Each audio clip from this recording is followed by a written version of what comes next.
Salut à tous et bienvenue dans Playlivre. Je suis très heureuse de vous retrouver cette semaine encore. Avec moi, un invité. Son second roman, Frères d'âme, racontait le sort des tirailleurs sénégalais durant la Première Guerre mondiale. Il a reçu le prix Goncourt des lycéens. Il a rencontré un succès mondial. Barack Obama l'a même mis en tête de ses recommandations. Et il a été le premier écrivain français à recevoir l'International Booker Prize, haute distinction des lettres britanniques et sans doute l'un des prix les plus prestigieux au monde. 3 ans plus tard, il vient nous présenter son dernier roman, La porte du voyage sans retour. David Diop est dans Playlivre. Bonjour David Diop. Bonjour Pauline. Merci beaucoup d'être avec moi sur ce plateau. Je suis honorée de vous recevoir. C'est très aimable à vous. Ah non, mais je suis ravie. Vous êtes venu nous présenter ce livre, La porte du voyage sans retour. Merci infiniment David Diop d'avoir accepté mon invitation. Alors vous êtes, pour ceux qui ne vous connaîtraient pas, à la fois enseignant, maître de conférences à l'université de Pau, d'où vous venez, ou plutôt vous êtes enseignant-chercheur en histoire, et plus particulièrement l'histoire du XVIIIe siècle. Et vous êtes évidemment romancier. Ce nouveau roman, il est au confluent précisément de vos deux passions, l'histoire et la littérature. Quelle est-elle, David Diop, cette porte du voyage sans retour ? Alors, c'est une porte qui se trouve sur l'île de Gorée, dans une maison qui s'appelle la Maison des Esclaves. Et c'est une porte qui se trouve au bout d'un corridor assez sombre et qui se découpe sur un océan Atlantique, en général très vif, en fait, avec des couleurs bleues, vertes. Et il y avait un conservateur de la Maison des Esclaves qui présentait cette porte après avoir décrit les cachots qui se trouvent sous la maison qui ouvre sur l'océan Atlantique, en disant « c'est la porte du voyage sans retour ». Parce que beaucoup d'esclaves, alors on ne sait pas exactement le nombre d'esclaves, sont passés par là, mais pour eux, c'était la dernière fois qu'ils franchissaient une porte d'Afrique pour aller vers l'Amérique, devenir esclaves dans des conditions extrêmement dures. Et j'ai voulu que cette porte du voyage sans retour apparaisse dans le titre de mon roman parce que j'invente une histoire d'amour entre un naturaliste, un savant français du XVIIIe siècle Michel qui a déjà existé, qui existe, Michel Adanson. Qui est né pas loin d'ici, à Aix-en-Provence. Enfin, voilà, pas loin d'ici, je dis ça, mon Dieu. Qui est né à Aix-en-Provence. Il est né à Aix-en-Provence et il a été donc un savant très reconnu au XVIIIe siècle. Un botaniste. Non seulement lui, mais sa fille également était botaniste et très reconnue. Et j'ai voulu créer une sorte d'histoire d'amour éphémère entre lui et une jeune femme qui s'appelle Maram. Et que, au fond, cette porte du voyage sans retour, ça soit un écho aussi du mythe d'Orphée et d'Eurydice. Voilà, donc les deux sont liés. Alors, il faut le dire, dans ce roman, David Diop, ça commence par le décès d'un père et sa fille, donc, qui va aller sur ses traces, découvre ses carnets. Ce père, c'est Michel Adanson, on parlait, qui était botaniste. Quand elle relit ses lettres, elle se rend compte qu'il a eu un amour passionné, presque obsessionnel, pour une jeune femme sénégalaise. Et il repart sur ses traces, c'est ce que vous disiez. Cet amour-là, il nous amène en Afrique. Et surtout, moi, ce qui m'intéressait, c'était de savoir, déjà dans Frères d'âme, David Diop, vous choisissiez de vous mettre dans la peau de quelqu'un d'autre. Là, cette fois, c'est Michel Adanson. Pourquoi l'avoir choisi, lui ? Qu'est-ce qui vous a séduit chez ce personnage ? Alors, ce qui m'a beaucoup plu chez Michel Adanson, c'est de voir dans son récit de voyage, qui paraît en 1757 à Paris, après 3 ans de maturation, il revient en France après un voyage en fait, qui a commencé en 1749 et qui se termine en 1754. 3 ans après, il publie un récit de voyage.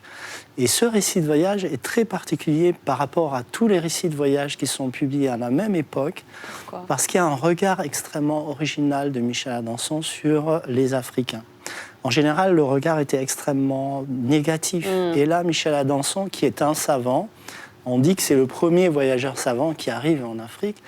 Il a une approche expérimentale. Il fait l'épreuve des choses à travers son corps. Par exemple, il goûte le couscous, il se met du henné sur les mains pour voir ce que ça fait.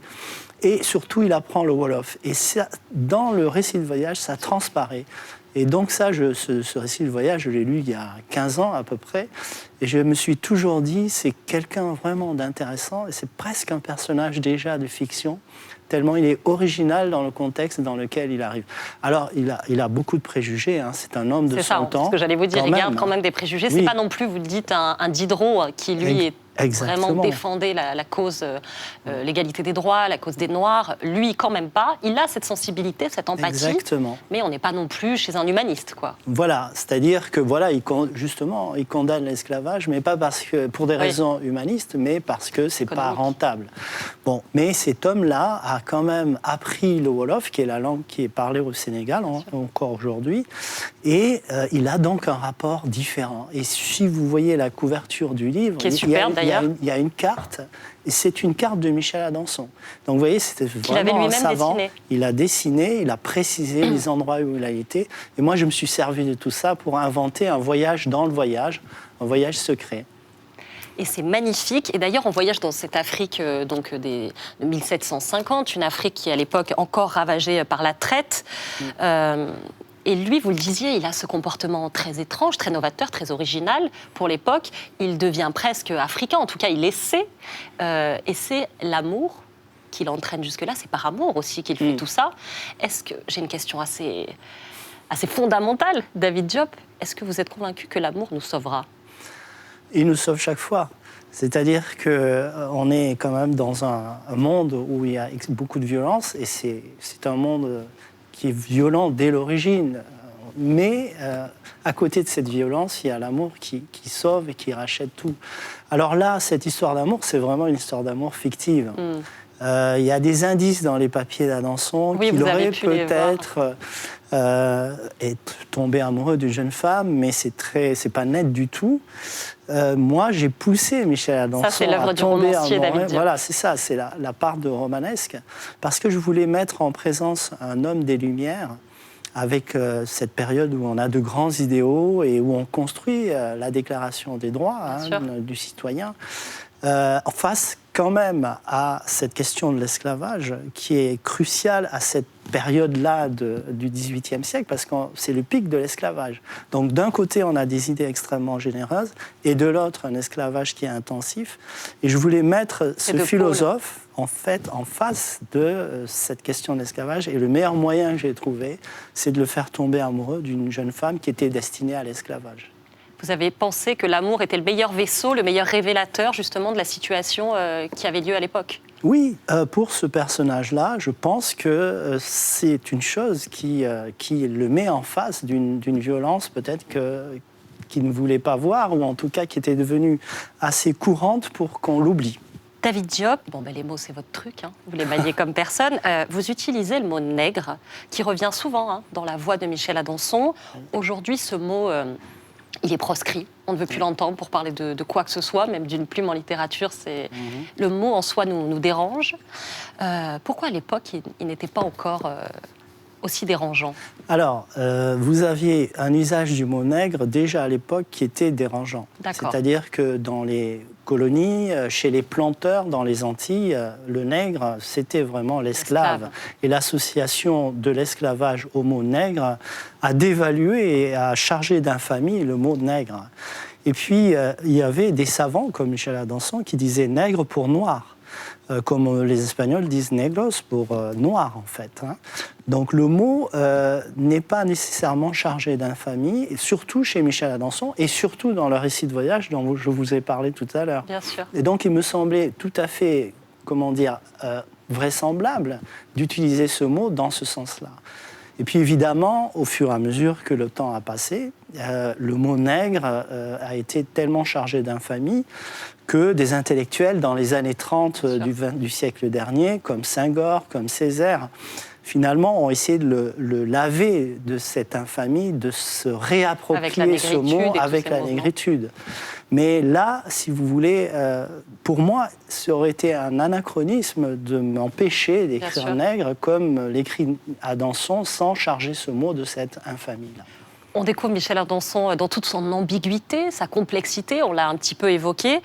Est-ce que, je m'adresse à la fois à l'historien et au romancier, la littérature permet justement d'explorer de manière plus complexe, plus subtile, ce genre d'ambiguïté justement ? Que l'histoire, souvent... Oui, alors je ne suis pas vraiment historien, c'est-à-dire que je suis littéraire, mais je pratique l'histoire, notamment pour mes recherches, quand je travaille sur le XVIIIe siècle. Vous êtes quand même sacrément spécialiste maintenant depuis le temps, quand même, on est obligé de s'instruire de ce que dit la discipline historique sur le siècle qu'on étudie. Bien sûr. Mais justement, bon, une certaine histoire, pas toute, voit les choses dans de grands ensembles, c'est-à-dire en masse, avec des considérations sur des évolutions qui renvoient à des groupes humains sans nécessairement s'intéresser, ça a évolué quand même, hein, à des individus. Sûr. Et quand on se penche sur un individu dans un contexte historique donné, on voit que son image n'est pas tranchée, en fait. C'est-à-dire que d'abord, on ne peut pas lui jeter la pierre, puisque rétrospectivement, voilà, s'il a vécu dans une époque, Michel Adanson, où était pratiqué l'esclavage, il en a parlé plus ou moins clairement, il était plus ou moins contre, mais c'est en fait un être humain, et un être humain est complexe. Et la littérature, justement, permet, par le biais de la sensation, les sentiments, il y a une transversalité de l'émotion à travers les siècles, mais de comprendre que tout n'est pas simple et que, dans le fond, on a beau jeu de juger les gens rétrospectivement, avec le confort que nous a donné notre connaissance de l'histoire, mais ce n'est pas la réalité. Il y a tellement de complexité humaine que eh bien, la littérature, justement, peut l'explorer peut-être mieux que, dans certains cas, l'histoire. Et c'est très beau ce que vous dites. Il y a une transversalité des émotions à travers les époques. Vous vous êtes senti vraiment en empathie avec lui, en décrivant ? Oui, tout à fait. Il y a beaucoup de David Diop dans Michel Adanson. Oui, alors c'est toujours la question en fait de l'investissement de l'auteur, de l'intentionnalité aussi. Il y a des choses qui m'échappent, il y a des choses sur moi que je ne vois pas et que les lecteurs voient peut-être dans ce texte-là. Mais oui, j'ai de la sympathie pour Michel Adanson malgré tous ses préjugés. Et je ne le juge pas en fait, je le présente. Ça fait du bien d'entendre ça, par les temps qui courent. Ah, je ne sais pas, mais bon, voilà, je suis plutôt quelqu'un qui aime prendre le temps d'analyser les choses avant d'exprimer un jugement tranché. Dans Frères d'âme, c'est un Sénégalais qui faisait le voyage vers la France. Ici, c'est l'inverse. On change sa direction, on change son cap. C'est un Français qui va à la rencontre de l'Afrique. Pourquoi vous avez voulu faire ce voyage en sens inverse ? Parce que le Sénégal et la France, ce sont deux pays que j'aime profondément. Donc j'ai deux sensibilités culturelles. Et en tout cas, pour l'instant, la littérature et l'écriture, pour moi, c'est un moyen de concilier, en fait, ces deux sensibilités culturelles. Une sorte de vaisseau ? Voilà, c'est un navire qui passe de l'un à l'autre. Et concilier, ça veut dire finalement rassembler à travers l'écriture.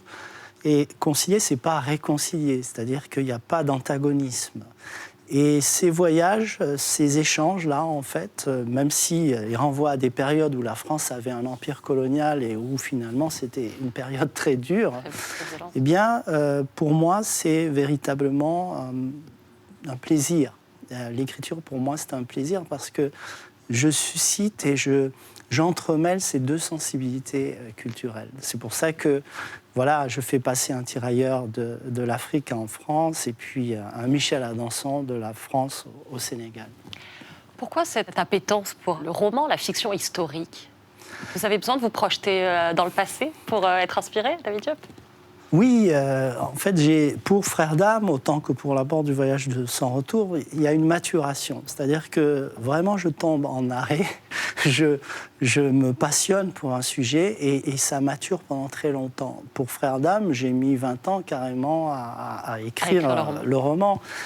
15 ans à peu près après avoir rencontré une première fois Michel Adanson, j'écris La Porte du voyage sans retour. C'est comme si je tournais autour d'un arbre et puis progressivement, cet arbre prend une forme plus précise, les feuilles se découpent, l'écorce devient plus visible, elle est rugueuse ou lisse. Et à partir de là, ce n'est que dans un dernier mouvement que je commence à écrire. Mais ça suppose un long temps, une période de réflexion, de maturation. Alors David Diop fait renaître Michel Adanson. Mais qu'est-ce que Michel Adanson apporte à David Diop ? En échange. En échange, dans son récit de voyage, il m'apporte en fait une vision longue de l'histoire d'un pays où j'ai vécu, qui est le Sénégal, où finalement j'arrive à trouver et m'imaginer des décors qui ont disparu, notamment des forêts qui ont disparu, des choses qui existaient et qui n'existent plus.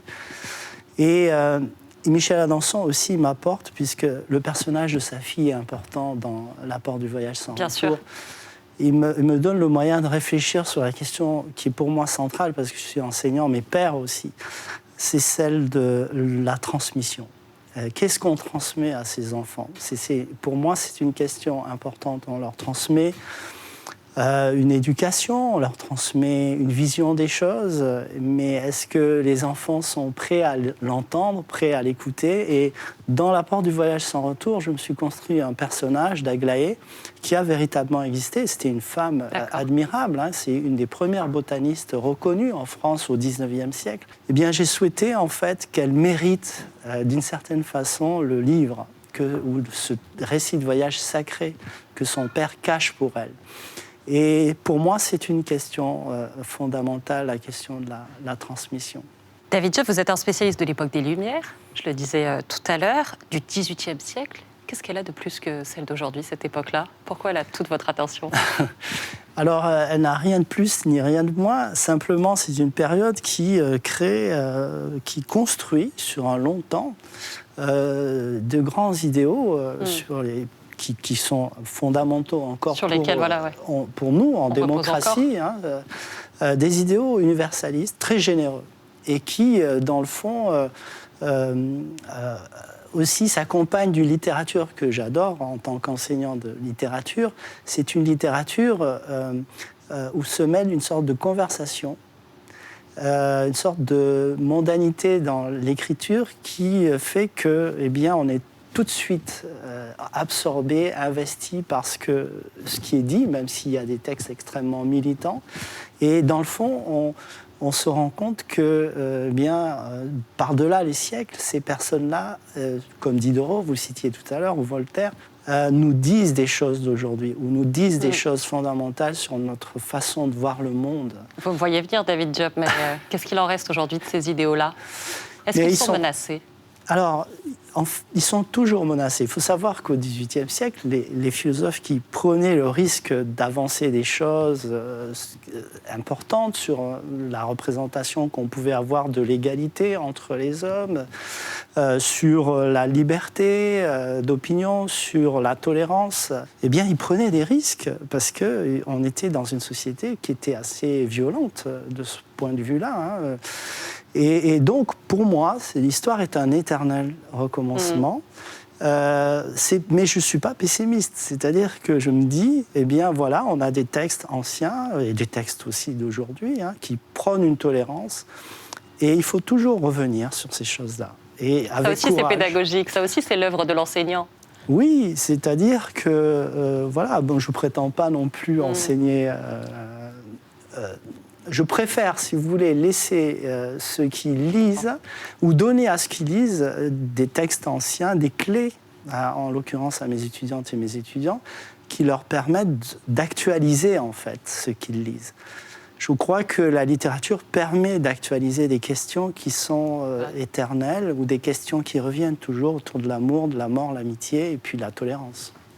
David Diop, votre connaissance de l'histoire, de la littérature, elle vous sert aussi d'outil pour vous engager au présent, puisque vous faites partie d'un comité scientifique d'une 20aine de personnes, parmi lesquelles Pascal Blanchard. Donc ce comité, il a été constitué en réponse à une demande d'Emmanuel Macron, afin de sélectionner des héros issus des Outre-mer, des anciennes colonies ou de l'immigration. Cette liste, précise-t-il, elle doit permettre d'aider notamment les maires à renouveler les noms de rues et des bâtiments publics, pour que l'on trouve une plus juste représentation. C'est une question qui a été centrale, là, ces dernières années, ces derniers mois. Pourquoi vous avez accepté cette mission ? Parce que, pour moi, la France, c'est la France accueillante, c'est la France de la diversité. Et il se trouve qu'on oublie trop souvent que, eh bien, la France a donné des personnes admirables qui l'ont beaucoup aimée. La France a donné à ces personnes-là qui venaient demander un asile la chance de briller pour la France. Il y a 2 jours, j'étais au Panthéon et j'ai assisté à la cérémonie solennelle qui était destinée à Joséphine Baker. Et c'était une femme admirable. Et cette Joséphine Baker, eh bien, voilà, c'est pour moi, quand elle dit qu'elle aime la France, c'est exactement ce qu'on voulait. C'est-à-dire qu'on voulait mettre en avant ces personnes qui ont donné beaucoup, qui ont risqué leur vie pour la France et qui en ont reçu beaucoup. Mais voilà, là aussi, c'est pas dans un but polémique, c'est juste pour ouvrir aussi les yeux. Accueillir en fait des noms qui peuvent n'être pas très connus par le public français et montrer que voilà, la France c'est une ouverture, c'est une ouverture sur le monde et c'est une tradition de l'accueil. Et que c'est extraordinaire de le vivre et de le savoir et de le faire savoir. D'ailleurs, on retrouve des noms comme Charles Aznavour, Manu Dibango, Raymond Coppa, Félix Eboué, en tout 318 noms. Oui. Je crois, c'est énorme. Oui, c'est énorme, ce qui prouve quand même... de l'importance. Exactement. De rendre ça voilà. le plus agréable possible. Il y a Marie Curie, il y a Georges Semprin, il y a des gens qui viennent d'Espagne, de Pologne, d'Afrique, voilà. Hein. David Diop, pourquoi écrivez-vous ? J'écris parce que j'en éprouve le besoin et que, comme je le disais tout à l'heure, c'est un moment où je me retrouve, en fait, dans le fond, où je concilie deux sensibilités culturelles qui me sont extrêmement chères. Et pour moi, l'écriture, même si j'écris des choses qui sont dures parfois, c'est un plaisir. Donc voilà pourquoi j'écris, on va dire, en 2 mots. Quel genre de lecteur êtes-vous ? Je suis un lecteur très passionné, c'est-à-dire que je peux tomber amoureux d'un texte et puis finalement un peu l'oublier au profit du suivant. Je suis une sorte, en fait, de Casanova lecteur. C'est bien ça, Casanova de la littérature. Enfin, de la lecture. De la lecture, pardon, exactement. David Diop, est-ce que vous avez une œuvre littéraire préférée ? Alors, justement, je viens de vous dire que je suis très infidèle. Vous en savez beaucoup. Je suis très infidèle. Votre favorite, alors ? Je n'ose pas dire que j'ai une œuvre favorite. Alors, il y a des œuvres qui m'ont beaucoup impressionné, notamment, pour revenir au XVIIIe siècle, les textes de Diderot, ça a vraiment été, comme Jacques le Fataliste. Voilà, j'allais dire, est-ce que vous nous en recommanderiez un ? Oui, lisons ou relisons Jacques le Fataliste, par exemple. Pourquoi ? Il y a une telle modernité, une façon qu'il a de se créer un narrateur qui s'adresse à un lecteur, qui le secoue, qui dit à son lecteur, écoutez, vous vous attendez à avoir des poncifs ou des conventions, eh bien moi je joue avec ces conventions et j'essaie de les déjouer. David Diop, il y a un livre que vous avez lu récemment que vous voudriez nous conseiller ? Oui, c'est Incendie de Wajdi Mouawad, qui est extraordinaire et qui m'a beaucoup frappé. J'ai vraiment été extrêmement touché par ce texte. C'est un texte théâtral. Et vraiment, il m'a beaucoup ébranlé. Qu'est-ce qui vous a giflé, ébranlé justement dans ce récit, dans ce texte ? Il y a une profondeur et une dimension à la fois mythique et tragique, au sens de la tragédie antique, avec des rapports entre les personnages qui sont extrêmement bouleversants et qui interrogent les rapports entre parents et enfants dans un cadre de guerre civile au Liban qui est assez dur. Comment travaille l'écrivain que vous êtes ? Est-ce que vous travaillez plutôt de jour, de nuit ? Est-ce que vous avez des trucs ? Je travaille quand je peux, c'est-à-dire que je travaille dans les interstices de mon travail d'enseignant-chercheur. J'aime bien finalement voler du temps pour écrire, comme si finalement c'était une activité un peu interdite et c'est ce qui me plaît beaucoup dans ma façon de procéder. Mais je peux écrire plus tôt le matin ou quand j'ai le temps, pendant la journée, la nuit, je dors. Merci beaucoup, David Diop, d'avoir été avec moi dans Playlist. C'était passionnant de vous écouter. Je suis honorée que vous ayez accepté l'invitation. Votre livre, La porte du voyage sans retour. Alors, il est disponible, il est bouleversant. J'encourage tout le monde à le lire. C'est vraiment très émouvant. Merci beaucoup d'avoir été dans Playlivre. Belle journée à tous et bonne semaine à vous.